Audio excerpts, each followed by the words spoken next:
Hello दोस्तों, स्वागत है आप सभी का आपके अपने यूट्यूब चैनल की ऑफ यूके एग्जाम्स में। दोस्तों, उम्मीद करता हूँ आप सभी लोग अच्छे होंगे, स्वस्थ होंगे। दोस्तों, आज आप लोगों के लिए मैं एक अलग सब्जेक्ट लेकर के आया हूँ, हिंदी।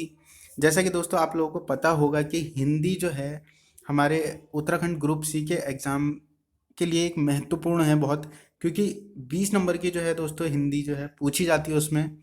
तो ये स्कोर जो है अपने आप में ये एक बहुत बड़ा स्कोर है हिंदी सब्जेक्ट का, जिस पर हमारी अच्छी कमांड होनी चाहिए उत्तराखंड के साथ साथ में। ठीक है, उत्तराखंड तो है ही दोस्तों 40 नंबर की, उस पर भी फोकस होना चाहिए। और यहाँ से 20 नंबर की अगर हम हिंदी में से 18 नंबर या 19 नंबर लेकर के आते हैं तो एक बहुत अच्छा स्कोर हमारा यहाँ से हो सकता है। हिंदी बहुत बड़ा प्ले कर सकती है रोल यहाँ पर। तो दोस्तों चलिए चलते हैं हिंदी के लिए। और हिंदी के लिए आप कोई भी, चाहे वो यूपी स्टेट से हो या कोई भी स्टेट से हो, हिंदी तो सेम ही है सभी के लिए, कोई से भी एग्जाम के लिए आप कर सकते हैं। तो ये संधि जो है दोस्तों मैं आज आप लोगों को पढ़ाने वाला हूँ इसमें। ठीक है। ये वीडियो देखने के बाद आप लोगों को दोस्तों संधि में जो है बिल्कुल भी डर नहीं लगेगा, आप इजीली जो है संधि को कर ले जाओगे। ठीक है, तो चलिए दोस्तों चलते हैं। देखिए संधि।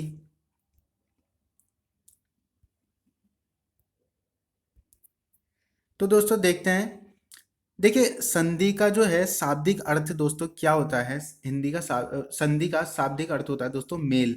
ठीक है, मेल मतलब मिल जाना किसी में। ठीक है, मिला देना, जोड़ना। ठीक है, संधि। जैसे दोस्तों आप लोग देखते होंगे कि पहले के जो राजा महाराजा होते थे, शासक होते थे जो, वो युद्ध करते थे। और युद्ध में जो हार जाता था उसके साथ में जो है संधि कर ली जाती थी, मतलब उनके साथ में उन्हें अपने में मिला लिया जाता था। ठीक है, तो वही जो है ये संधि होती है। ठीक है, तो संधि की परिभाषा देखेंगे, दो निकटवर्ती वर्णों के परस्पर मेल से जो विकार या परिवर्तन होता है उसे संधि कहते हैं। ठीक है दोस्तों, यहाँ पर ध्यान देना कि यहाँ पर वर्णों की बात हो रही है। ठीक है, वर्णों की बात हो रही है। वर्ण क्या होते हैं, जैसे क या ख या ग। ठीक है, ये अगर सिंगल सिंगल होंगे तो ये वर्ण कहलाएंगे। अगर यही दो शब्द क और ख को मैं मिला दूंगा एक साथ तो ये अब शब्द बन जाएगा। ठीक है, तो शब्द में और वर्ण में ये अंतर है। तो चलिए चलते हैं आगे, देख लेते हैं। अब संधि के दोस्तों हम भेद देखेंगे। ठीक है, संधि के भेद कितने होते हैं।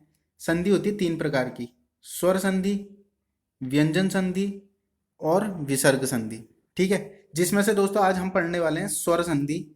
ठीक है, अब स्वर संधि के भी दोस्तों जो है पांच भेद होते हैं। ठीक है, पांच भेद कौन कौन से होते हैं, दीर्घ संधि, गुण संधि, वृद्धि संधि, यण संधि और अयादि संधि। ठीक है, तो हम लोग जो है सबसे पहले देखेंगे यहाँ से गुण संधि से शुरुआत करेंगे हम, फिर वृद्धि देखेंगे, फिर यण देखेंगे, फिर अयादि, उसके बाद दीर्घ संधि। ठीक है, तो चलिए देखते हैं, एक एक करके हम लोग देख लेते हैं। गुण संधि। ठीक है, गुण संधि देखेंगे। यदि किसी शब्द में ए, ओ और री आ जाए तो वहां पर गुण संधि होगी। ठीक है, आंख बंद करके गुण संधि मार देना है। ठीक है, जहां पर ए, ओ या री आ जाए तो वो देखिए कैसे आएगा। जैसे आप नरेंद्र देख रहे हैं। ठीक है, नरेंद्र पे क्या है, ए की मात्रा है। ठीक है, ये ए की मात्रा, तो इसी से ही हमें पहचान करनी है कि ये गुण संधि है। ठीक है, अब सुरेंद्र देखेंगे, सुरेंद्र में भी ए की मात्रा आ रही है, ये देखेंगे तो सुरेंद्र में। ठीक है, पुष्पेन देखेंगे, पुष्पेन में भी ए की मात्रा आ रही है, तो ये ए की मात्रा। ठीक है, विरोचित में देखेंगे ओ की मात्रा आ रही है। ठीक है, ओ, ओ, तो ये वाला जो ओ है सिंगल। ठीक है, ये यहाँ पे। अब इसमें भी हितोपदेश में देखेंगे हम, हितोपदेश में देखिए ओ आ रहा है, हितोपदेश, हितोपदेश। ठीक है, उसी प्रकार से ये राजर्षि है और महर्षि है। अगर हम इनका संधि विच्छेद करेंगे, राज प्लस ऋषि हो जाएगा। ठीक है, राज प्लस ऋषि। तो यहाँ पर देखिए ये री आ रहा है, नहीं आ रहा है, राजर्षि, राजऋषि। ठीक है, उसी प्रकार से ब्रह्म ऋषि, तो ये री आ रहा है। जहां पर भी हमें ए, ओ और री देखने को मिलेंगे वहां पर क्या होगी, गुण संधि। तो चलिए, आई होप आप लोगों को समझ में आ रहा होगा अच्छे से। तो वीडियो को जो है लाइक भी करते रहिए। ठीक है, चलिए चलते हैं आगे, देखते हैं वृद्धि संधि।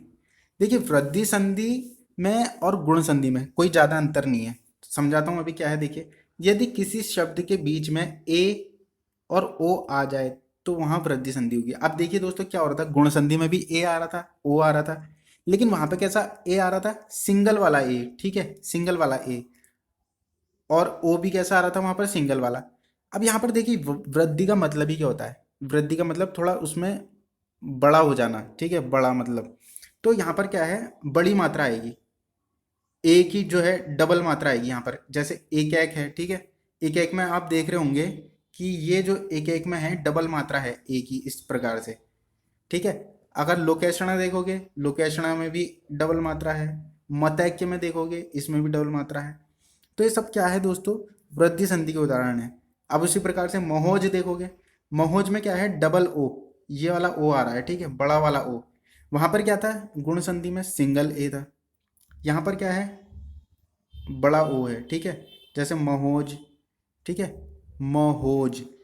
अगर इसमें मैं ये मात्रा हटा दूं, ये वाली मात्रा हटा दूं, तो ये क्या हो जाएगा, ये हो जाएगी गुण संधि बन जाएगी हमारी। लेकिन अभी तो यहाँ पर डबल मात्रा आ रही है, तो ये क्या हो गया, वृद्धि संधि का उदाहरण हो गया, ठीक है। उसी प्रकार से महोदय देखेंगे, इसमें भी डबल मात्रा, ठीक है।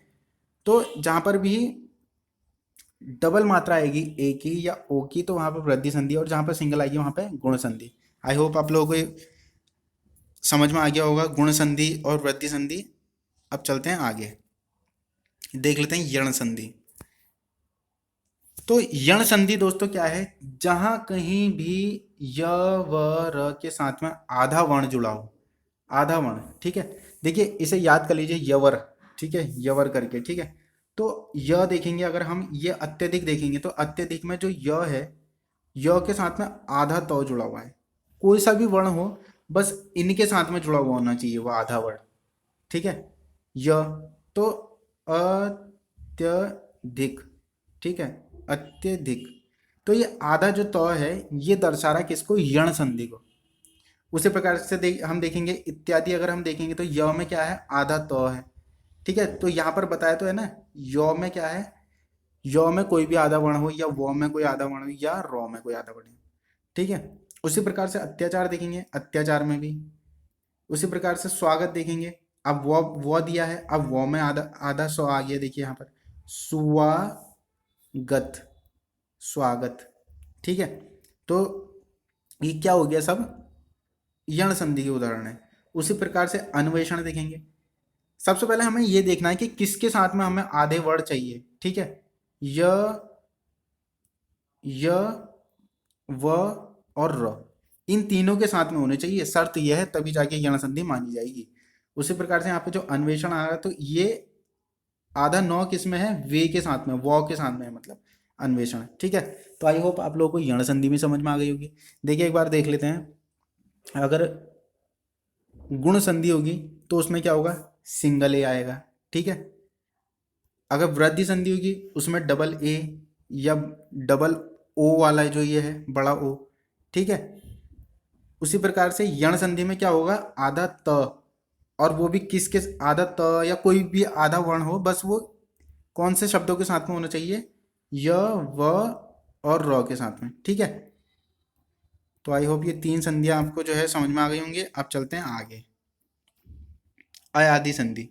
दोस्तों अयादि संधि में क्या है कि इसमें जो वर्ण आते हैं, जहां अय, ठीक है, जहां अय, आय या औ या आओ, ये शब्द का उच्चारण हो, हम उसको बोल के देखेंगे। अगर इन शब्दों का उच्चारण वहां पर हो रहा होगा, अय, आय, अव, आओ का उच्चारण हो रहा होगा, तो वहां पर क्या होगा कि दोस्तों, आय, अयादि संधि होगी, ठीक है। जैसे हम देखेंगे, न, य, न, न, य, अय, न, यन, ठीक है, न, अ, य, न, य, न, य, न, ठीक है। अगर देखेंगे तो अय आ रहा है नहीं इसमें बीच में कहीं ना कहीं, ठीक है। तो न, य, न, गाय, न, भ, व, न, ठीक है, अन, इसमें भी है, ठीक है, अन भी कहीं पे दिखाई देगा, तो भ, व, अन, पवित्र,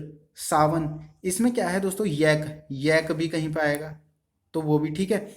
इसमें किस प्रकार के शब्द होते हैं, जो थोड़ा सॉफ्ट टाइप के शब्द होते हैं, जैसे गजानन, और ठीक है, इस प्रकार के शब्द जो है इसमें, नयन, गायन, भवन, गजानन, सावन, पवित्र, नायक, इस प्रकार के जो सॉफ्ट शब्द होते हैं, अगर आप इनके जो है दो चार एग्जाम्पल और ज़्यादा देखेंगे आप, तो आपको समझ में आ जाएगा कि हाँ इसमें ये आप इसके शब्दों को ही पढ़ करके पहचान लेंगे कि इसमें अयादी संधि है।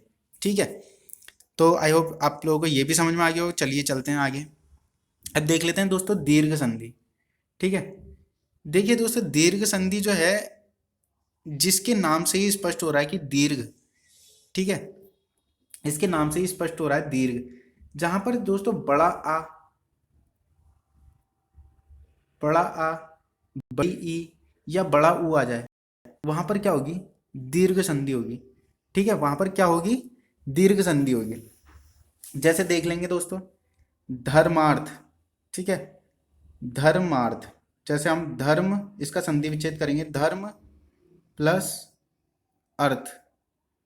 ठीक है, तो यहाँ पर हम देखेंगे धर्म में, धर्म, यहाँ पर अ आ रहा है ना, साइलेंट है अ, ये अ और ये अ मिलकर बड़ा आ बनाएंगे। ठीक है, धर्मार्थ, तो बड़ा आ, बड़ी ई। ठीक है, जैसे देव आलय हो गया, देव प्लस आलय, तो छोटा अ बड़ा आ मिलकर के क्या बनाएंगे, बड़ा आ बनाएंगे।